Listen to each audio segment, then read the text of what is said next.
Lundi 11 mai 2020, voilà, on a une date. On peut se projeter, on sait à quel moment on va sortir de chez nous, combien de temps on va encore y rester, on sait à quoi s'en tenir. Irais-je jusqu'à dire qu'on voit la lumière au bout du tunnel ? Non, carrément pas.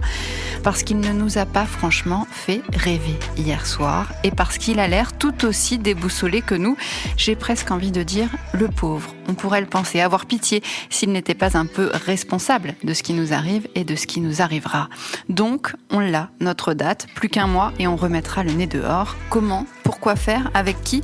On ne sait pas, on ne sait pas grand-chose d'ailleurs, mais on a juste un petit goût amer dans la bouche, une petite sensation d'inachevé, un truc qui cloche, une fausse note, une alerte rouge dans le cerveau ou dans la partie animale instinctive de notre cerveau, un truc qui nous met le doute, la puce à l'oreille. L'ébranlement intime peut-être ? C'est ça, une petite pointe d'angoisse, un truc qui ressemblerait à une question du genre « Est-ce que finalement on ne serait pas mieux là, chez nous, maintenant ?» plutôt que dans le futur, à devoir affronter tout ce qui nous attend à l'extérieur après.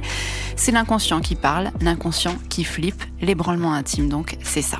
Cette sensation que le pire est à venir, qui grossit à mesure que s'égrènent les prises de parole de ceux qui nous gouvernent, et peu à peu, l'impression que la sensation prend toute la place et qu'on va prendre cher.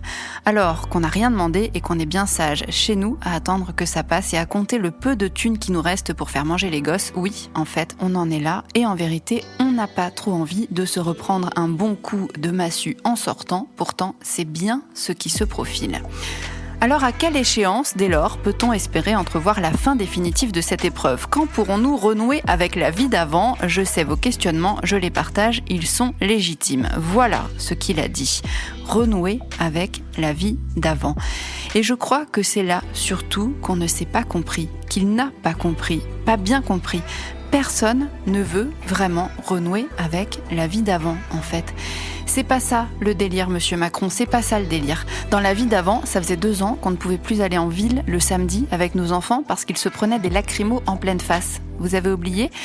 Dans la vie d'avant, tous ces gens qui sont aujourd'hui au turbin pour faire tourner le pays, ils avaient à cœur de le bloquer tous les week-ends, le pays, pour vous faire comprendre qu'elle ne leur convenait pas, justement, leur vie à eux, leur vie d'avant. Alors là, forcément, ils ont remisé le gilet jaune pour le bleu de travail, pour les besoins de la nation, mais pas sûr qu'ils aient très envie ensuite de retrouver leur vie d'avant. Parce que dans leur vie d'avant, les restos, qu'ils soient ouverts ou fermés, ça leur était un peu égal en fait, ils ne pouvaient pas s'en payer. Dans la vie d'avant, les pompiers ne pouvaient plus faire leur taf parce qu'on n'en recrutait plus et qu'on ne comptait que sur les bénévoles.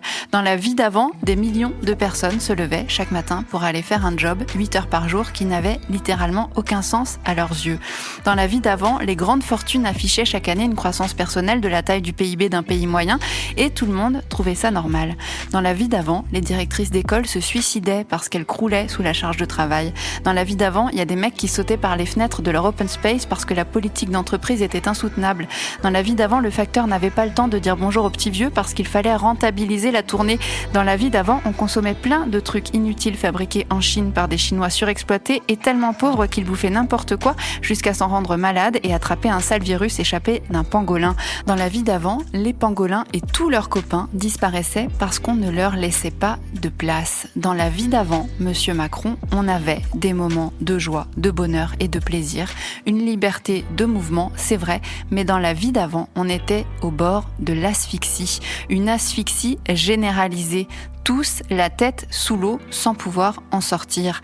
Si une chose nous manque vraiment d'ailleurs de la vie d'avant, c'est la nature. Voir la mer, marcher dans la campagne, admirer un paysage de montagne, s'allonger dans l'herbe, toucher le sable avec ses pieds nus, regarder voler un papillon, caresser un cheval, ramasser des cerises, sentir la terre sous son poids, regarder les feuilles d'un arbre par en dessous, mater les étoiles dans un ciel dégagé, c'est ça qui nous manque le plus instinctivement, ça et les gens, les autres, être avec ceux qu'on aime.